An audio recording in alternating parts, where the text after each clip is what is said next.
Hey, it's TDA and welcome to Plan B Terraform. This is a very nice and relaxing city builder where instead of tearing everything down, the whole point of this game is actually to bring the planet back to life. Don't worry, you still get to build massive towns and factories, but doing something good and green for once is a nice change of pace. This is not a very complicated game, but here are some tips and tricks to keep yourself more organized. I highly suggest you try out the game for yourself, by the way, so let me know in the comments if you did and what you thought of it.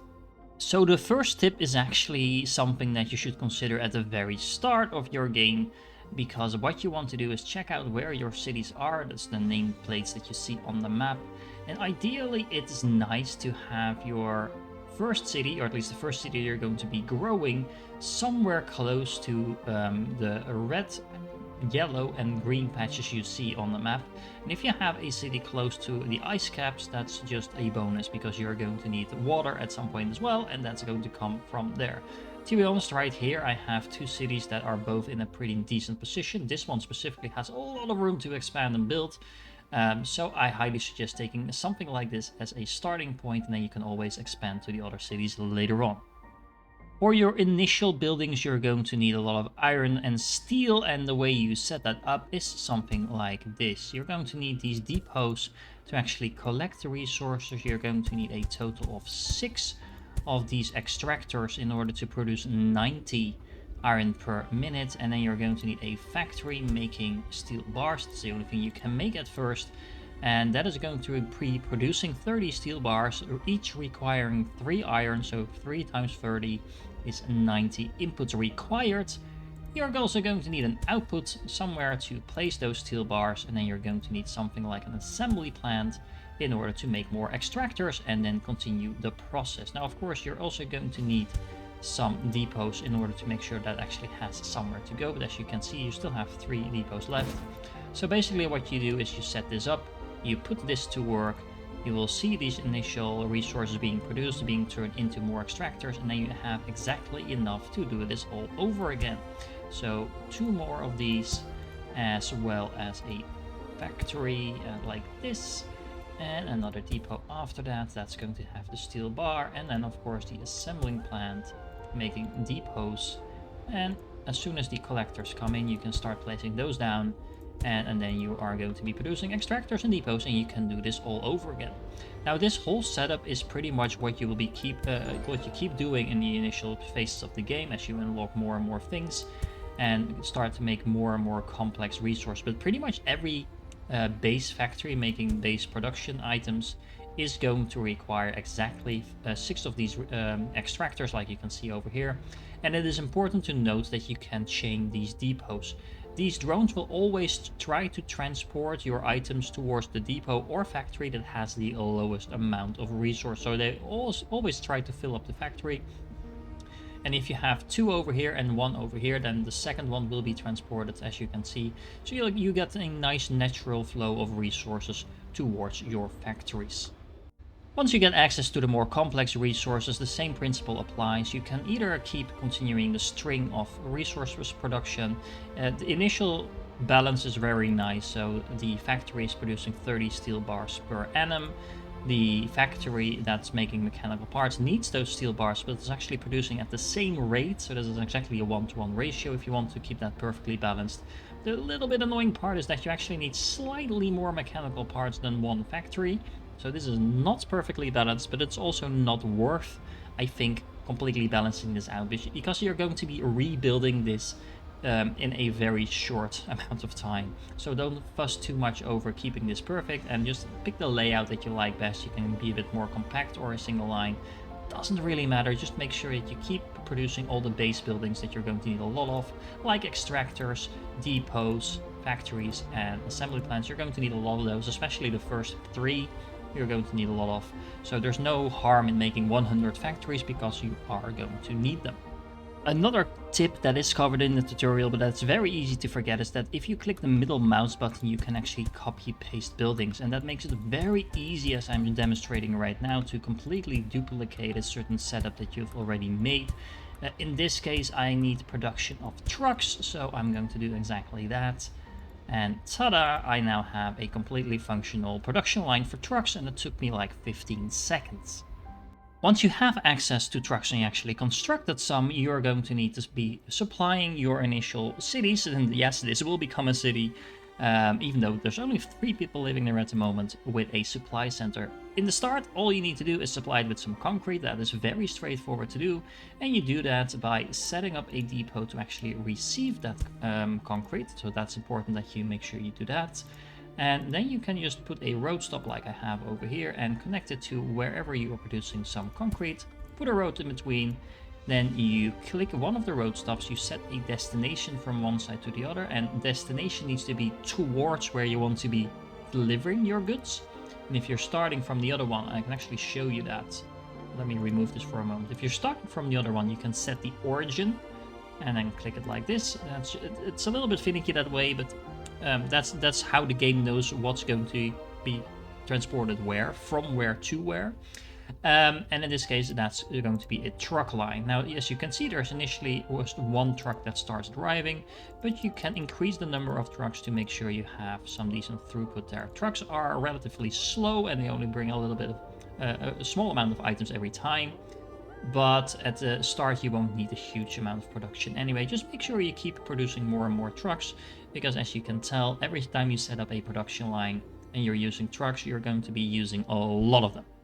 Although you probably started building somewhere close to one of your first cities, you don't necessarily need to keep doing that, because as there's nothing restricting you from building elsewhere, you can expand to your other cities as well and make sure they start growing.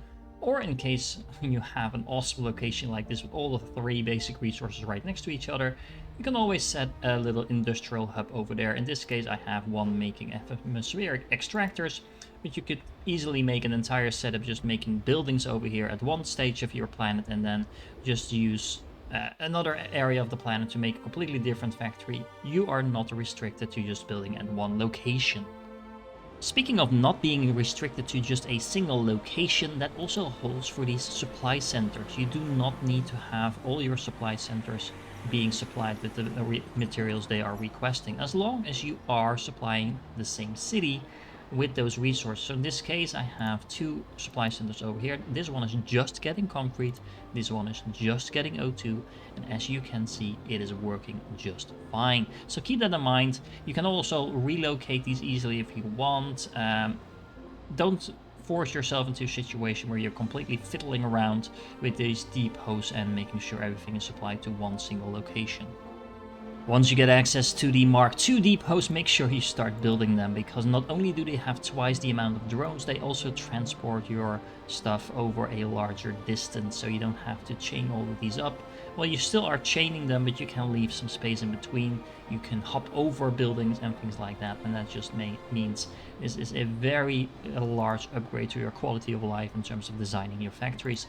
Make sure you're producing enough of them. The initial production is not that high, and you probably want to exclusively be using the Mark II depots as soon as you get access to them. Another awesome thing about these Mark II depots is that you no longer have to build anything on top of your actual resources, because you can reach anything at a 2 range distance. So all of these extractors will actually be feeding into this single depot, and that means basically don't waste your resources by building stuff on top of it any longer. And you can also, of course, replace anything you have already up and running.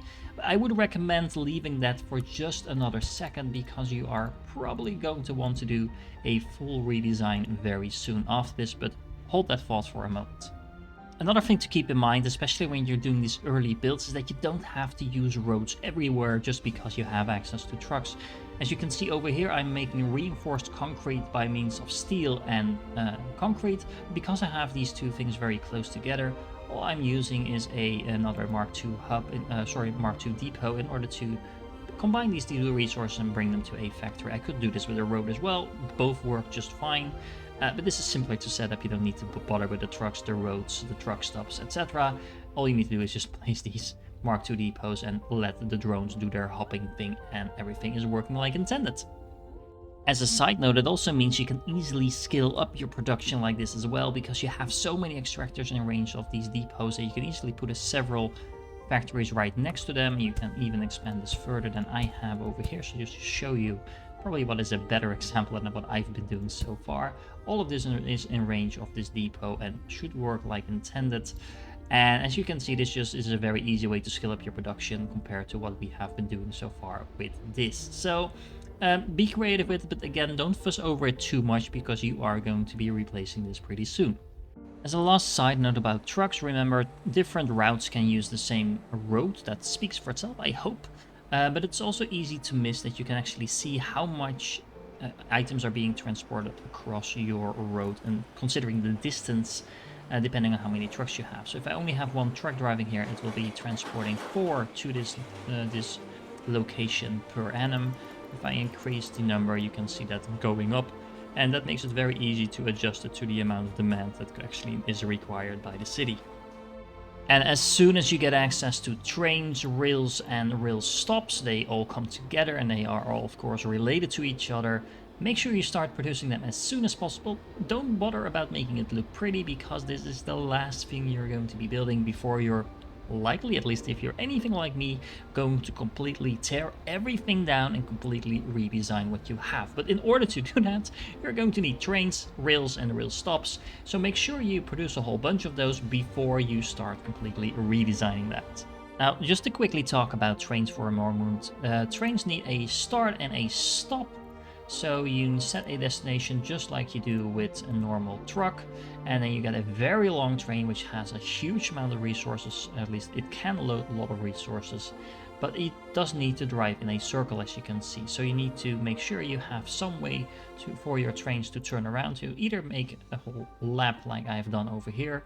Alternatively, what you can do is you can have a start and a stop somewhere and connect those straight up. And then just allow your train to kind of do something like this in a nice little circle. Don't need this one, of course. And you do the same thing on the other side. And by doing so, now your trains can turn around and you can still set a destination like this. At least you should be able to do that. Yes.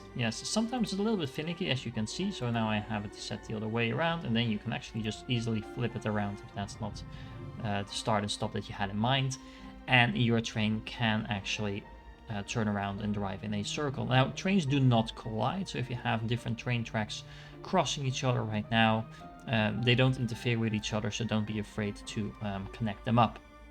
Now, I wasn't kidding when I said redesigning was probably something you wanted to do once you get trains. This is a kind of a district type of approach that I've been using here. So with input nodes on one side, you do typically want at least 3 of these Mark II depots at a single train station in order to make sure you can offload the train quickly enough. And then the outputs on the other side. And if you have a single input and output, this actually works very well, because each of these factories is in range of at least one of these depots with inputs and at least one of these depots with outputs, so you can easily transport from one side to the other and process in between. Now, if you have a little bit more complicated setup, for example, like over here with the reinforced concrete, it still works.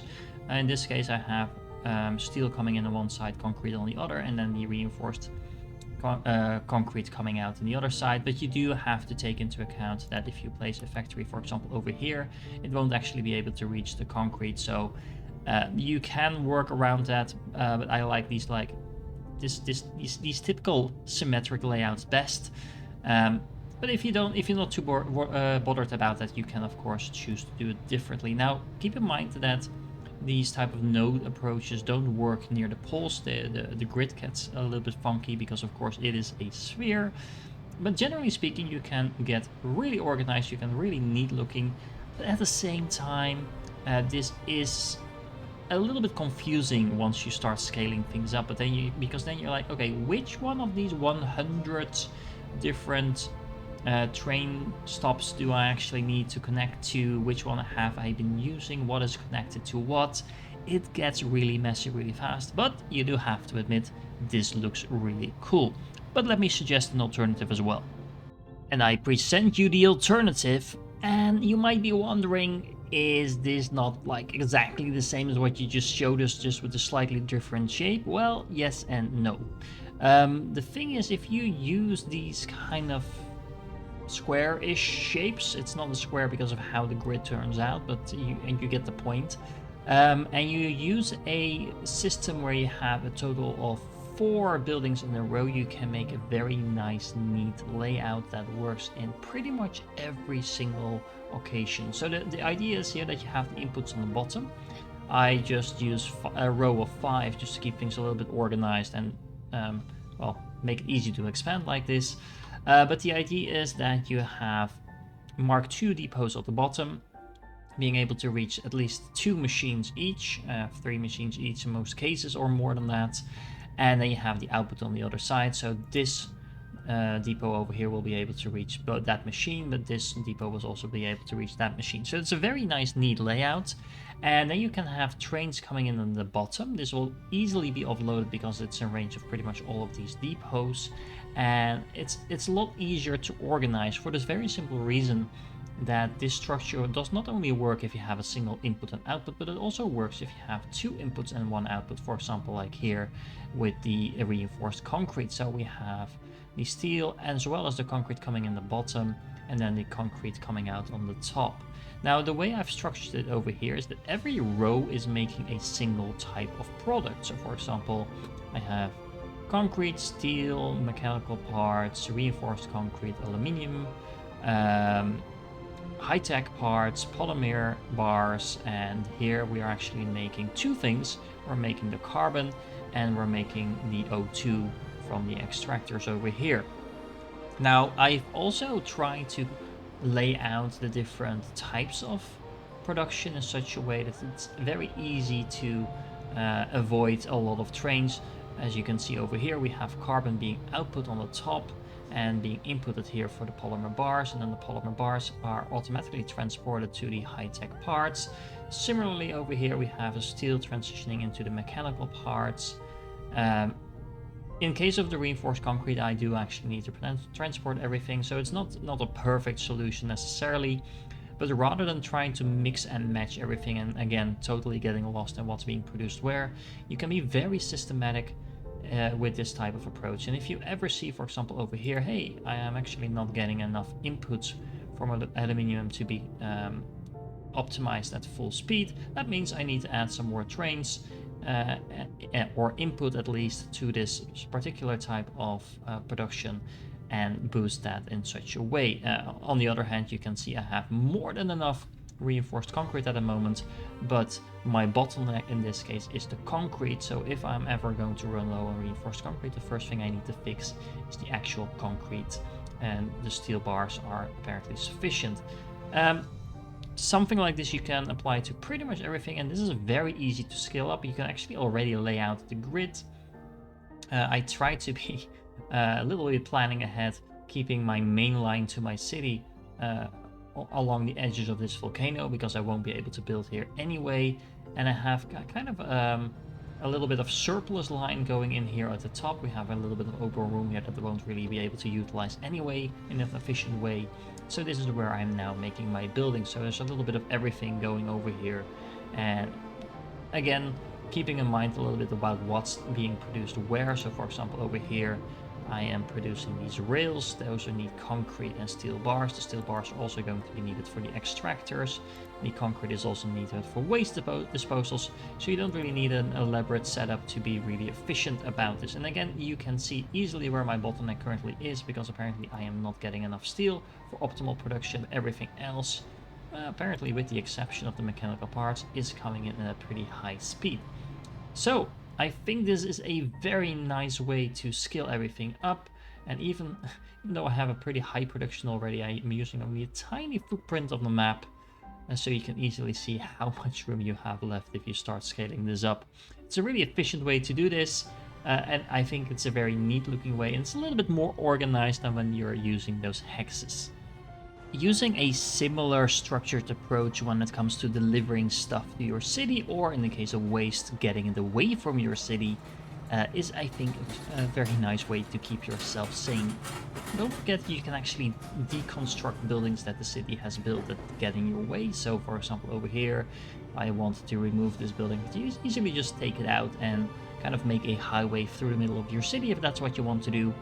And this just makes it very easy to recognize what resources your city are or are not getting, what waste is piling up, etc. In the case of waste, try to not build your waste processing too far away from your city. That just becomes inefficient.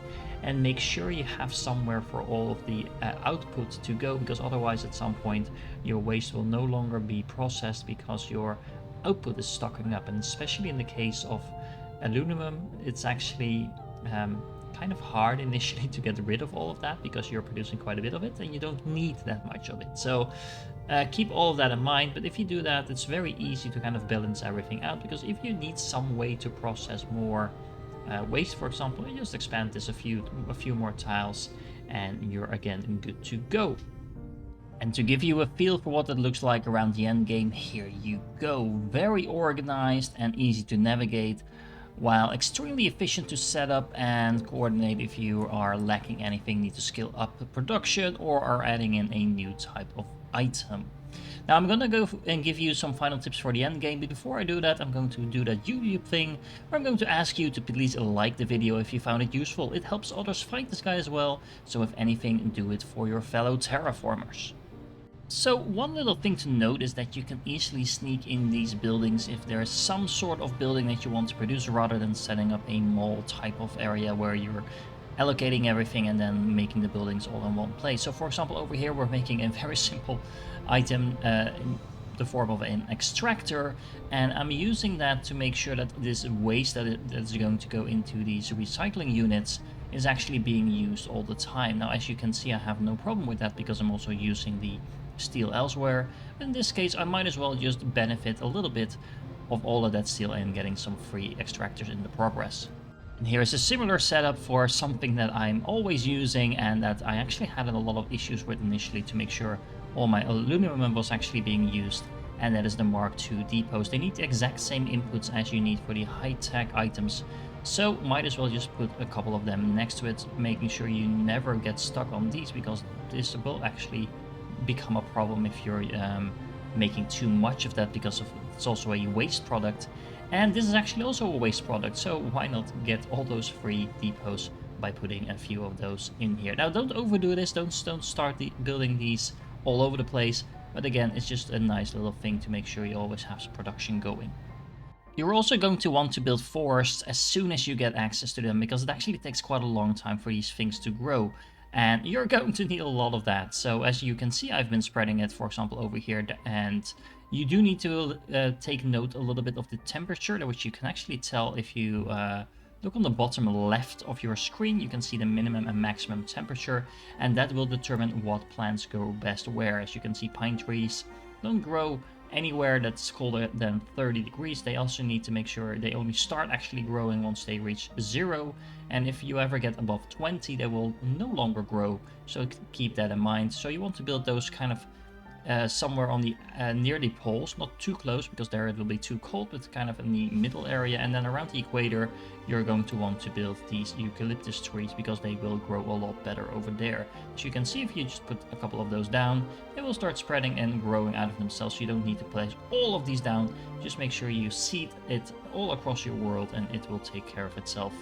Now the last thing we need to mention is water, because as you noted a little bit earlier in this guide, my initial placement of my facility was going to be underwater, and as you can see, this is where it used to be. So yeah, water actually flows down, I know, surprising, but it works a little bit counterintuitive, because the first place you will see water showing up are actually the lowest places on your planet. That's not where the water is coming from. It's coming from the higher areas like your mountains, and then it's flowing down in the rivers to your seas, or at some point oceans.